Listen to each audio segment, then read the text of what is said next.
One of the great innovations of our time comes from one of the biggest catastrophes of our time, which is what we call glyphosate. Has anyone heard of glyphosate before? Like Monsanto, Roundup Ready pesticide, herbicide, right? This is a massive catastrophe, like complete ignorance on fire, like completely.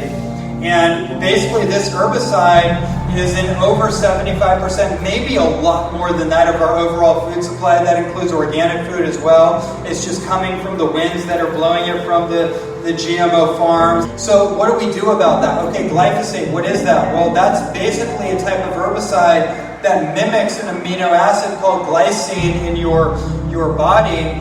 And if you are deficient in glycine, then your body will choose a toxic version of that nutrient to fit into the cell receptor site.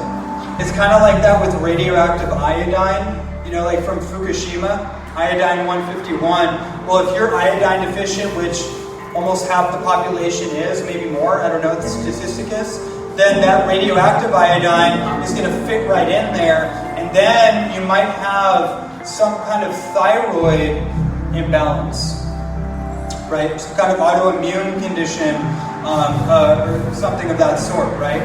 Same thing, so glyphosate has a particular focus. One of the things we know is that it does run down the microbiome. It breaks down what's called the microvilli in your small intestine, which are these finger-like protrusions that come out of the small intestinal wall, and they pull in nutrients into the body. The glyphosate thing, the GMO thing, just so we're clear, that's an anti-life movement.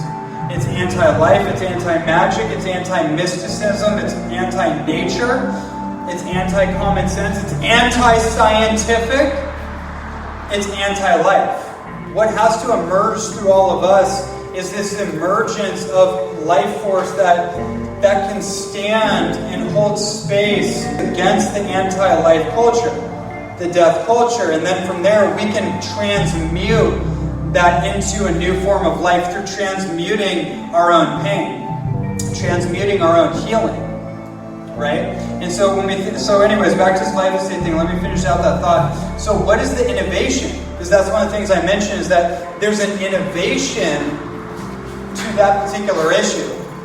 When I read Napoleon Hill's book, Think and Grow Rich, one of the big ideas that came out of that was that within every problem is the seed of its very solution. Within every problem that we face is the seed of its very solution. Otherwise saying, there's no obstacle, there's no challenge, there's no problem that is ever created without its very solution. Like, so actually every single thing that you're facing in your own individual life and then the big picture, the solution's already built into it, right? That's interesting. So then that means that there must be some kind of intelligent alchemical kind of process to all this. So when we have this issue like the glyphosate contamination in our environment, a solution does emerge out of it. And one of those solutions, the most powerful one that I'm aware of right now, is something called the Biomedic, which is interesting. So the Biomedic is an innovative product from Purium, which has been scientifically shown to remove up to 74% of glyphosate in the body within a 6-week period of time on average, which is unprecedented. There's nothing else that we've ever seen that actually can do that. That's verifiably proven to do that. Another thing that it does is it rebuilds the microvilli in the small intestine, so you can actually absorb all of the nutrients that you would normally absorb from your food. So you could be eating food, you could be eating raw food and superfoods and plant-based food, and otherwise would be amazing, nourishing food, but if you have a compromised digestive system, then you may not be able to absorb all the nutrients. Does that idea make sense? So it's just kind of like there's levels to it. So then once we realize all this, then it's like, okay, what can I do to start rebuilding and repopulating that colony of beneficial bacteria? How can I rebuild the the fences in the garden, because it's like, this is your biological garden. That's the best way to think about it, is like your microbiome is your biological garden. Weeds grow quicker than flowers, so whether that's the garden of your mind, negativity will sprout and manifest and spread quicker than positive thoughts.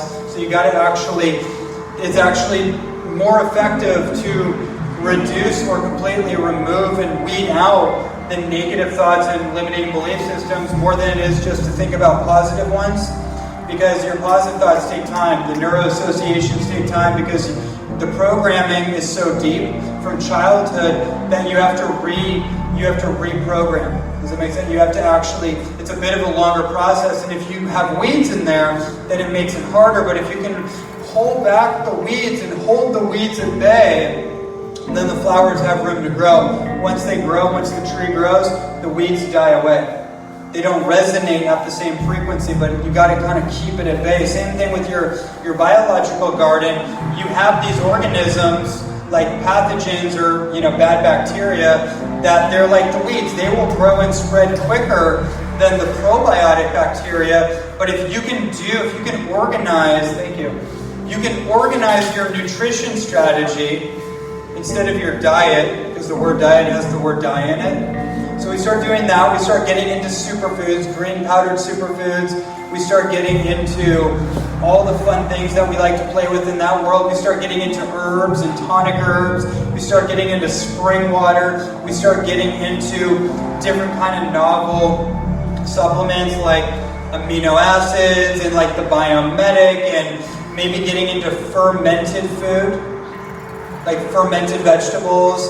Start rebuilding the inner terrain, and as you stack all those things on top of each other, it starts to repopulate the internal garden.